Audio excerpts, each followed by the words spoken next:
Ta 10 cm visoka lončena figurica je bila odkrita ob izkopavanjih starega gradu v Podbočju. Značilen element figurice, ki omogoča njeno natančno časovno opredelitev, je pokrivalo tipa kruzeler, ki je bilo značilno za nošo bogatejših meščank in plemkin v 14. in prvi tretjini 15. stoletja. Pokrivalo kruzeler je neke vrste peča, sestavljena iz več slojev bombažnih, svilenih ali platnenih tančic, katerih obrobe so nakodrali z razžarjenimi kleščami, tako da so sestavljale bogat venec naborkov.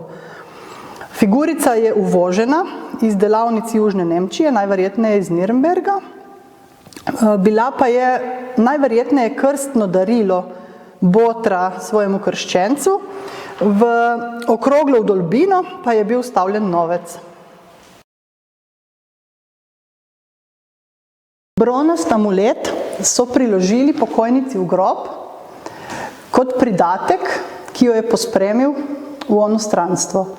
Odkrit je bil ob obsežnih raziskavah bronastodobnega grobišča v Dobovi in je datiran v čas okrog 1000 pred našim štetjem.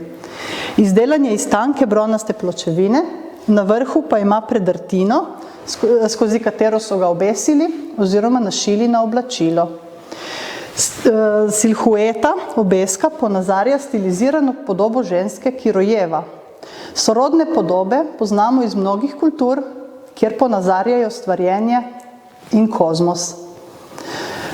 V številnih vzorcih in oblikah so se pa zakodirane ohranile vse do danes. Nečke so podolgovata, večnamenska plitva posoda, izdelane iz enega kosa lesa. Njihova velikost je bila prilagojena različnim namenom, kot so mesenje testa, čiščenje fižola in žita, kopanje, pranje in nošnja dojenčka h krstu. Slednje so bile manjše in na zunanjem obodu okrašene z vrezanimi elementi. Poznali so jih povsod po Sloveniji in uporabljali še po koncu druge svetovne vojne. Na nečkah, ki jih hranimo v Posavskem muzeju Brežice, je na zunanji strani vrezano okrasje krogov, dreves, predvsem pa geometrijskih likov. V muzej so prinešene leta 1958 iz Pavlove vasi. Tako v Obsotelskem pasu kot v okolici Kostanjevice na Krki je izpričano, da so otroke nosili h krstu v tovrstnih malih okrašenih lesenih nečkah, ki so jih uporabljali za mesenje kruha in planje oziroma vejanje, čiščenje žita. Gospa Iva Stiplovšek je neprekinjeno skoraj 5 desetletij delala v Posavskem muzeju Brežice.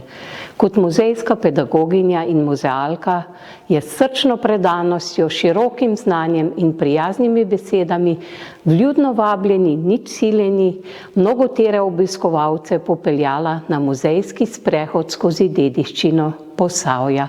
Med dokumenti in predmeti, ki so bili last gospe Stiplovšek, hranimo v muzeju tudi njeno kolo.